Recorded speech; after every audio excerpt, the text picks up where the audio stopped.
আপনি কি নিশ্চিত যে আপনি এখন জেগে আছেন? আপনার উত্তর হবে হ্যাঁ, আমি এখন জেগে আছি, কারণ আমি এখন আমার চারপাশের পরিবেশকে চোখ দিয়ে দেখতে পাচ্ছি, যে কোনো জিনিসকে হাত দিয়ে স্পর্শ করতে পারছি, ঠান্ডা, গরম, মসৃণ কিংবা রুক্ষ সবকিছুকেই অনুভব করতে পারছি। আমি শব্দ শুনতে পাচ্ছি। কিন্তু একবার ভাবুন, আপনি যখন স্বপ্নের মধ্যে থাকেন, আপনি কি তখন আপনার চারপাশের পরিবেশকে অনুভব করতে পারেন না? কোনো জিনিসকে স্পর্শ করতে পারেন না, নাকি কোনো শব্দ শুনতে পান না? ভেবে দেখুন, এমনকি স্বপ্নের মধ্যে ব্যথা পেলেও কিন্তু ব্যথার অনুভূতি হয়। মাঝে মধ্যে স্বপ্নে কোথা থেকে পড়ে যাওয়ার অনুভূতিও হয়। তখন আমাদের ঘুমের ঘোরে হয় পা হিলে যায়, নাহলে হাত হিলে যায়। আমরা কিন্তু সেটা জাগ্রত অবস্থায় অনুভব করতে পারি, বুঝতে পারি। স্বপ্নের মধ্যেও ভয় পেলে হৃদস্পন্দন বেড়ে যায়, আর আনন্দের কিছু ঘটলে হাসিও পায়। তাহলে তো দেখা যাচ্ছে স্বপ্নের জগতের সঙ্গে বাস্তব জগতের কোনো স্পষ্ট পার্থক্য নেই বললেই চলে। তাহলে আমরা এতটা নিশ্চিত হয়ে কিভাবে বলতে পারি যে আমরা এখন সত্যি সত্যি জেগে আছি এবং এটাই প্রকৃত বাস্তবতা? আজ থেকে হাজার হাজার বছর আগে মিথিলার রাজা জনক ঠিক এই প্রশ্নটাই করেছিলেন। চলুন সেই গভীর তাৎপর্যপূর্ণ গল্পটি শোনা যাক। একদিন দুপুরে রাজকার্যে ক্লান্ত হয়ে রাজা জনক একটু বিশ্রাম নিচ্ছিলেন। সেই নিদ্রাবস্থায় তিনি এক ভয়ঙ্কর স্বপ্ন দেখলেন। শত্রুরা তার রাজ্য আক্রমণ করেছে। তিনি বীরত্বের সঙ্গে যুদ্ধ করেও পরাজিত হলেন। তার সমস্ত সৈন্যরাও নিহত হয়েছে। তবে শত্রু রাজা তাকে হত্যা করলো না, বরং তার নিজের রাজ্য থেকেই তাকে নির্বাসিত করে দিল। প্রাণ বাঁচাতে রাজা জনক দৌড়াতে দৌড়াতে পৌঁছে গেলেন প্রতিবেশী এক রাজ্যে। বহু দূর পথ অতিক্রম করার পর তিনি অত্যন্ত ক্ষুধার্ত এবং ক্লান্ত হয়ে পড়লেন। কিন্তু কোথাও কোনো খাদ্য তো দূরের কথা, এক ফোঁটা জলও তিনি পেলেন না। অবশেষে আরো কিছুটা পথে গিয়ে তিনি দেখতে পেলেন এক জায়গায় সাধারণ মানুষদের মধ্যে খিচুড়ি বিতরণ করা হচ্ছে। ক্ষুধা ও তৃষ্ণার তীব্র যন্ত্রণায় রাজা হওয়া সত্ত্বেও তিনি সেই লাইনেই দাঁড়ালেন। কিন্তু দুর্ভাগ্যবশত যখন তার পালা এলো, তখন সমস্ত খাবার শেষ হয়ে গেছে। খাদ্য বিতরণকারী বলল, খাবার তো শেষ, তবে পাত্রের গায়ে লেগে থাকা অবশিষ্ট খাদ্যের অংশ আপনাকে দিতে পারি। ক্ষুধায় কাতর রাজা জনক তখন বললেন, হ্যাঁ সেইটাই দিন। তিনি সেই সামান্য খাবার নিয়ে এক কোণে বসে খেতেই যাচ্ছিলেন। ঠিক তখনই কোথা থেকে একটা চিল এসে এমন ভাবে আঘাত করলো যে তার সমস্ত খাবার মাটি থেকে পড়ে গেল। ক্ষুধায় ও তৃষ্ণায় কাতর হয়ে তিনি প্রায় অজ্ঞান হয়ে পড়ছিলেন এবং ঠিক সেই মুহূর্তেই তার ঘুম ভেঙে গেল। তিনি দেখলেন তিনি তার রাজমহলের নরম বিছানায় শুয়ে আছেন। রাজা জনক ক্ষত্রিয় হওয়া সত্ত্বেও অত্যন্ত জ্ঞান পিপাসু ছিলেন।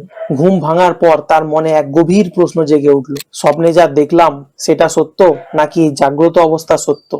স্বপ্নটি তার কাছে এতটাই বাস্তব মনে হয়েছিল যে যুদ্ধের আঘাত, ক্ষুধা, তৃষ্ণা সবকিছুই যেন তিনি সত্যি সত্যি অনুভব করেছিলেন। ফলে তিনি কোনোভাবেই বুঝে উঠতে পারছিলেন না যে কোনটা সত্য। তিনি রাজসভায় সকল পণ্ডিত ও মন্ত্রীদের জিজ্ঞাসা করলেন, কিন্তু কেউই এই প্রশ্নের সন্তোষজনক উত্তর দিতে পারল না।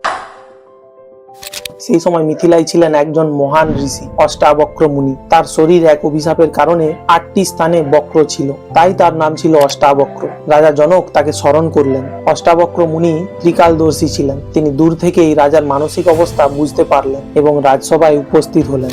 রাজসভায় এসে তিনি দেখলেন রাজা জনক একই কথা বারবার বলছেন, এটা সত্যি না ওটা সত্যি, এটা সত্যি না ওটা সত্যি। রাজা জনক বিস্তারিত কিছু না বললেও অষ্টাবক্র মুনি ইতিমধ্যেই সবকিছু বুঝে গিয়েছিলেন। রাজা জনক বলে উঠলেন, হে মুনিবর, আমার মনে এক গভীর সংশয়। আমি কি রাজা, নাকি আমি এক ভিখারি? স্বপ্নের জগৎ সত্য, নাকি এই জাগরণ সত্য? কোনটি বাস্তব? অষ্টাবক্র মুনি শান্ত কিন্তু গভীর স্বরে বললেন, রাজন, কাল রাতে আপনি যে ভিখারিকে দেখেছিলেন সেই ভিখারি কি এখন আপনার সামনে রয়েছে? রাজা জনক উত্তর দিলেন, না ঋষি। অষ্টাবক্র মুনি আবার বললেন, আপনি যে এখন এই সিংহাসনে বসে আছেন তা কি স্বপ্নে দেখেছিলেন? রাজা জনক উত্তর দিলেন, না মুনিবর। অষ্টাবক্র মুনি এবার বললেন, তবে শুনুন রাজন, না সেই জগৎ সত্যি না এই জগৎ সত্যি। স্বপ্ন সত্য নয়, কারণ জেগে উঠলে তা বিলীন হয়ে যায়। আবার এই জাগ্রত জগৎও সত্য নয়, কারণ গভীর নিদ্রাবস্থায় এই জগৎ থাকে না। তাহলে সত্য কে? যে সত্তা ওই স্বপ্ন দেখছিল, এবং যে সত্তা এখন এই জাগ্রত অবস্থাও দেখছে, এবং যে সত্তা গভীর নিদ্রাতেও সাক্ষী হিসেবে বিরাজমান থাকে, সেই সত্তা, সেই তুমিই হলে সত্য। অষ্টাবক্র মুনি বুঝিয়ে দিলেন, তুমি রাজাও নও, তুমি ভিখারিও নও, তুমি শরীরও নও, তুমি এই মনও নও, তুমি হচ্ছে চেতন সত্তা, আত্মা বা তুরীয়। এই স্বপ্ন, জাগরণ এবং গভীর নিদ্রাবস্থায় 3 অবস্থার সাক্ষী তুমি, আর যে সাক্ষী সেই প্রকৃত অবিনশ্বর, সেই সাক্ষী পরম সত্য। মুহূর্তের মধ্যে রাজা জনকের সমস্ত বিভ্রান্তি দূর হয়ে গেল। তিনি উপলব্ধি করলেন এই জগৎ ক্ষণস্থায়ী, কিন্তু এর সাক্ষী আমি, অর্থাৎ আত্মাই চিরন্তন সত্য।